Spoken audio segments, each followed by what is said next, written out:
मैं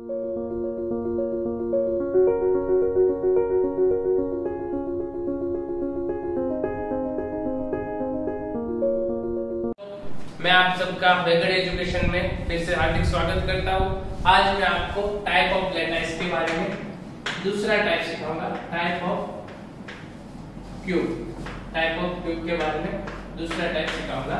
last lecture में आप सिंपल क्यूब के बारे में सीखे थे। आज मैं आपको बीसीसी के बारे में बताने वाला हूँ, बॉडी सेंटर क्यूब। इसका पूरा नाम है body centre cube. Body centre cube का मतलब क्या होता है? तो there are one atom in the center of body and 8 corner having 8 atom at the corner. Body center and also at the corner. Corner पे भी एटम रहता है और बॉडी के सेंटर पे भी एटम रहता है। मैं यहाँ पे ड्रॉ करता हूँ कि समझ लो कि ये बॉडी के कॉर्नर पे एक एटम है। लास्ट जो सिंपल क्यूब आप पढ़े थे उसमें भी कॉर्नर पे एटम था, बट यहाँ पे क्या है कि आपको सेंटर में भी एटम मिलता है। कहाँ पे मिलता है? सेंटर पे और कॉर्नर पे। सही है।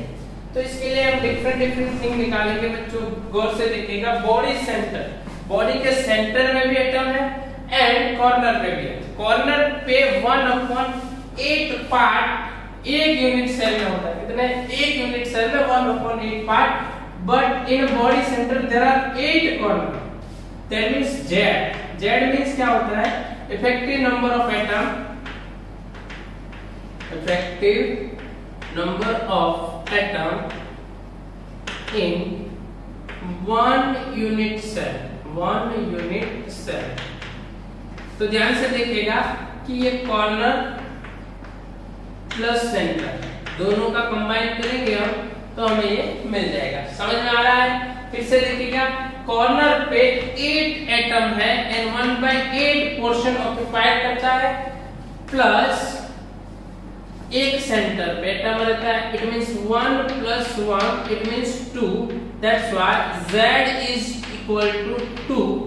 That is equal to 2 for BCC. Exam में क्वेश्चन पूछे कि बीसीसी के लिए Z क्या होता है, तो Z इज इक्वल टू 2। याद रखिएगा, बीसीसी के लिए Z क्या होता है? 2।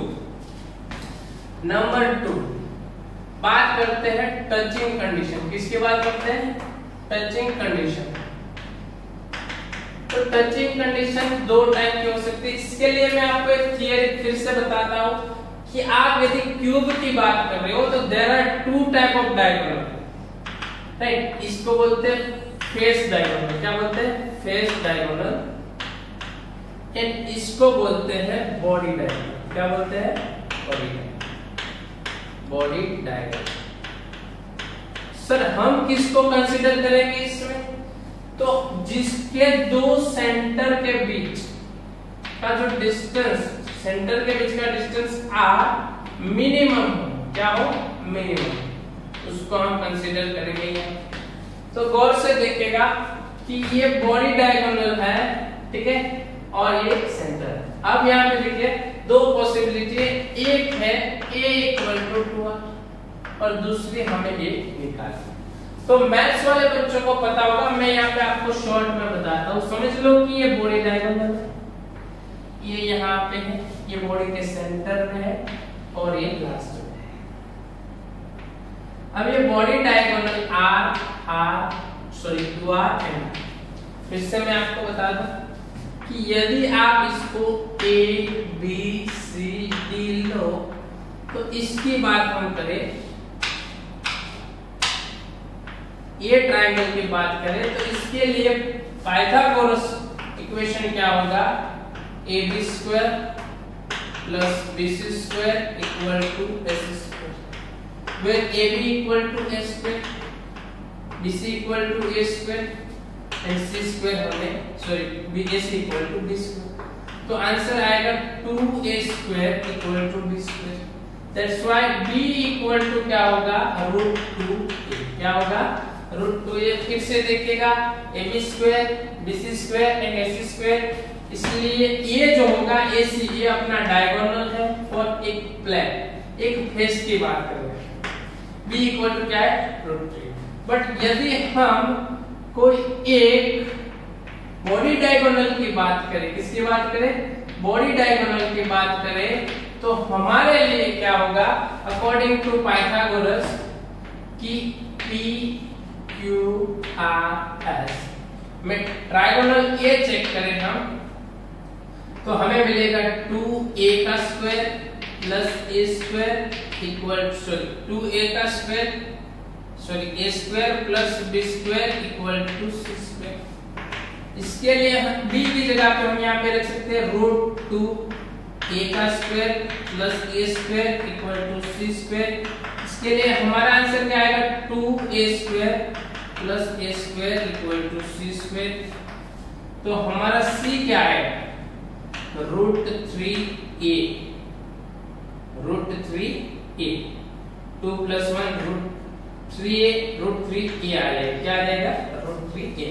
बट यहाँ गौर से देखिए कि आपका जो c है c इक्वल टू 4r भी है, तो इसकी वैल्यू यहाँ पे पुटअप करें कि यदि if c equal to 4r and c equal to √3a, right. Equation number 1 दे दीजिए, इसको 2 दे दीजिए, ध्यान से देखिएगा दोनों को कंबाइन करें तो 4r equal to √3a, that's why a equal to 4 by √3r।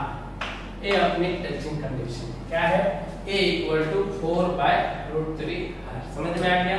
फिर से बताता हूँ, ध्यान से देखिएगा कि हम एक डायगोनल ए लेते हैं, एक ए फेस डायगोनल है, ये बॉडी डायगोनल है।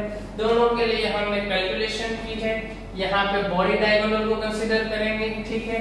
एक दूसरी बात है यहाँ पे फिर से बताता हूँ, कोऑर्डिनेशन नंबर क्या है कोऑर्डिनेशन नंबर। तो ध्यान से देखिएगा कि कोऑर्डिनेशन नंबर दो चीज के लेगा, with respect to centre and with respect to corner. यदि विथ रिस्पेक्ट टू सेंटर की बात करें तो सेंटर का जो एटम है वो अपने यूनिट सेल में कितने एटम से कंबाइन है, जुड़ा हुआ है, तो 8। With respect to centre coordination number क्या होगा 8। But with respect to corner बात करें तो आंसर आएगा अपना 6। और with respect to corner and यहाँ पे ध्यान दीजिएगा, with respect to corner for 1 unit cell के लिए लिखोगे आप तो क्या आएगा, तो कि 1 यूनिट सेल में एक कॉर्नर कितने एटम से जुड़ा है 1। ये याद रखिएगा, मोस्ट टाइम पे क्या है, मोस्ट टाइम पे जो एमसीक्यू में पूछ के बोर्ड में जेडब्ल्यू नीट में पूछते हैं, राइट। दो कोऑर्डिनेशन नंबर होता है with respect to centre, with respect to corner. For 1 unit cell with respect to corner बात करें तो आंसर लिखने का है 1। क्यों? क्योंकि एक कॉर्नर में एक यूनिट सेल में एक एटम सिर्फ और सिर्फ उसके सेंटर से जुड़ा है और किसी भी एटम से नहीं जुड़ा फॉर 1 यूनिट सेल। इसलिए 1 यूनिट सेल के लिए कॉर्नर के एटम में बीसीसी का कोऑर्डिनेशन नंबर हम क्या लेंगे 1। समझ में आ रहा है? फिर से बता रहा हूँ, यहाँ पे ध्यान दीजिएगा, ये फिर से बता रहा हूँ, समझ में आ रहा है? फिर से बता रहा हूँ, Z क्या होगा, इफेक्टिव नंबर ऑफ एटम 2 होगा, ये उसका टचिंग कंडीशन है और ये इसका कोऑर्डिनेशन नंबर है। समझ में आ रहा है? तो अब बात करेंगे पैकिंग एफिशिएंसी की। फिर से बताता हूँ, अब बात करेंगे पैकिंग एफिशिएंसी फॉर बीसीसी। इसके लिए बीसीसी बॉडी सेंटर क्यूब। इससे पहले हम बात कर लेते हैं डेंसिटी। तो डेंसिटी के लिए हमने फॉर्मूला क्या लिखा था, rho equal to Z into M by NA into AQ। हम इससे डेंसिटी भी निकाल सकते हैं, राइट। बीसीसी के लिए डेंसिटी में Z का लिखेंगे 2 molar mass Na by AQ, right. इसके बारे में एग्जांपल दे सकेंगे इसके बाद में। अब बात करते हैं बीसीसी की। इसकी बात करते हैं पैकिंग एफिशिएंसी, PEB लिखो शॉर्ट में, volume of sphere multiply Z divide by volume of cube multiply 100।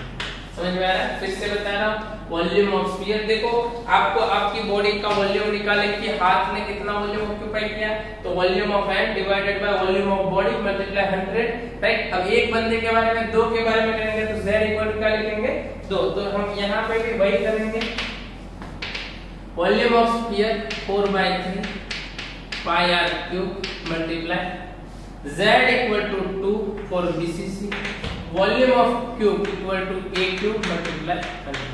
Is it clear? अब हमारे लिए a इक्वल टू क्या है, तो a इक्वल टू क्या है हमारे इस चैप्टर में, सॉरी इस BCC में a equal to 4/√3 into r। a equal to क्या है 4/√3 इनटू r।